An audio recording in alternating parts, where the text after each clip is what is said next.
Salut à tous et bienvenue sur le travail de l'ombre. Après ce OM Monaco, j'aurais pu vous parler de ce nouveau match à domicile sans victoire. Et en plus, on peut sincèrement remercier les Monégasques qui ont été terriblement maladroits. Encore une fois, on ne profite pas du faux pas des Lyonnais. Ou j'aurais pu vous parler également de l'ambiance dans le stade et notamment des banderoles toutes plus bonnes les unes que les autres. Ou j'aurais pu vous parler également du classement. Alors, même si aujourd'hui, mathématiquement, tout reste encore possible, je ne vois sincèrement pas comment on va pouvoir accrocher notre objectif qu'est le podium. Mais j'ai choisi de m'attarder sur le cœur.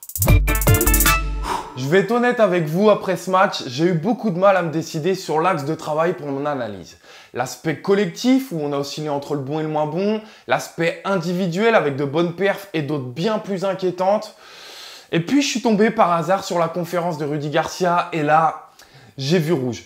Sincèrement, j'ai eu très mal au cœur. Regardez. Les joueurs sont battus tout seuls. Mais c'est comme ça. Pour l'instant, il nous faut gagner des matchs et réussir ensuite à remettre notre public derrière nous. Voilà, il n'y a que ça à faire, il n'y a rien d'autre à faire. Non mais c'est une blague. J'ai rarement vu un vélodrome si calme dans une période si grave. J'ai rarement vu un coach autant en difficulté à qui on a laissé autant de temps. Et on ose encore se plaindre.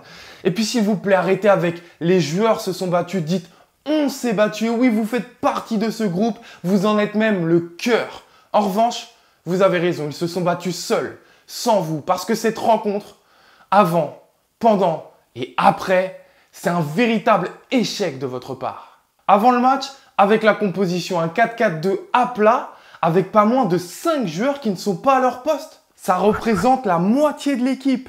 Payet et Ocampos attaquants, Sanson excentré, Thauvin trop bas dans un tel schéma et Luis Gustavo en défense centrale. Tout ça dans un système qu'on n'a jamais réellement maîtrisé. Non mais vraiment. Et puis quand on est en difficulté, on revient à la base, à l'essentiel. On aligne un schéma tactique avec lequel on est le plus rodé, le plus habitué. On met des joueurs à leur poste pour qu'ils aient un maximum de repères, qu'on les mette dans les meilleures conditions possibles. Et encore une fois, on se recentre sur l'essentiel.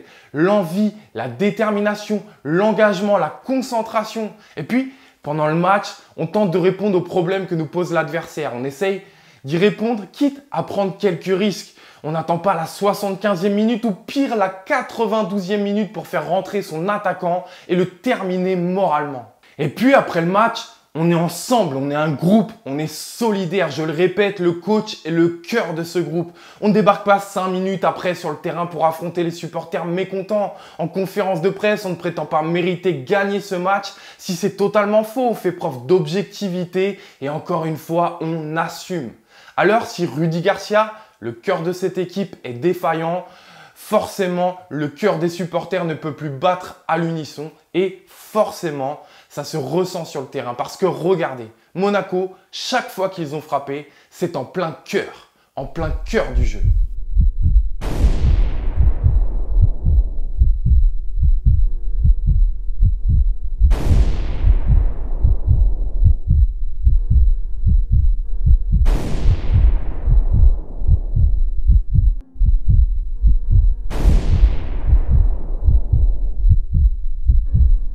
Les raisons? Ce choix d'opter pour un 4-4-2 à plat et tiré au maximum sur la largeur, avec pour consigne à nos pseudo-attaquants de surtout se replier sur les côtés. Alors oui, on a voulu renforcer les ailes en espérant pouvoir enfin reprendre notre envol, mais on en a oublié l'essentiel pour survivre, le cœur. Voilà, je vous dis à très vite pour une prochaine analyse et allez l'OM.